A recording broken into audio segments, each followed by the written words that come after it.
নেত্রকোনার হাওড়া অঞ্চলে ৪ উপজেলার ৬০টির বেশি নৌঘাটের বেহাল দশা। যাত্রীদের জন্য নেই ছাউনি, নিরাপদে ওঠানামার ব্যবস্থা সহ নাগরিক সুবিধা। এতে বেশি দুর্ভোগে পড়েন শিশু, রোগী ও বয়স্করা। ঘাট সংস্কার ও আধুনিকায়নের দাবি যাত্রী ও নৌকা চালকদের। এদিকে সমস্যা সমাধানে উদ্যোগ নেওয়ার কথা জানিয়েছেন জেলা প্রশাসন। বান্ডেল থাকলে প্রতি সেনমানিতে টাকা বাঁচবে। বিকাশ সেনমানি বান্ডেল কিনে জিতুন প্রতি লেনদেনে। নেত্রকোনার হাওড় অঞ্চল, মদন, মোহনগঞ্জ, খালিয়াজুড়ি ও কলমাকান্দায় রয়েছে ১১৫ কিলোমিটারের নৌপথ। বর্ষায় হাওড় পাড়ের প্রায় ৭ লাখ মানুষ চলাচল করে এইসব নৌরুটে। স্থানীয়দের দাবি, নৌপথটির ৬০টিরও বেশি ঘাটে নেই যাত্রীদের পর্যাপ্ত সুবিধা।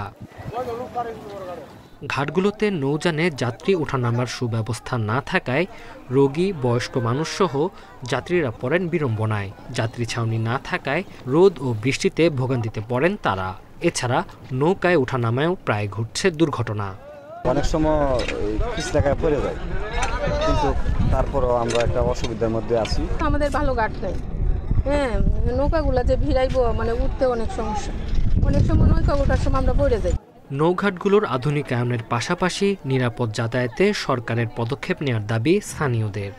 যাত্রী ছাউনির ব্যবস্থা করে বা একটা বাথরুমের ব্যবস্থা করে বা আমরা দেখা যাইতেছে যে আয়রন মুক্ত পানি ব্যবস্থা করে, তাহলে অনেক জনসাধারণের লেগে অনেক উপকারে আসে।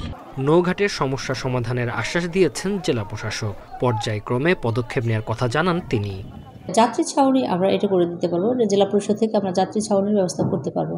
কিন্তু যেটা আপনি ওয়াশ ব্লকের কথা বলছেন, ওয়াশ ব্লকটা আমরা করে দিতে পারবো, কিন্তু এখানে তো মানুষ মুভমেন্টের উপরে থাকে। এই মুভমেন্ট অবস্থায় যদি ওখানে ওয়াশ ব্লক বা ওয়াশ বাথরুম দেওয়া যায়, আমরা অবশ্যই দেব।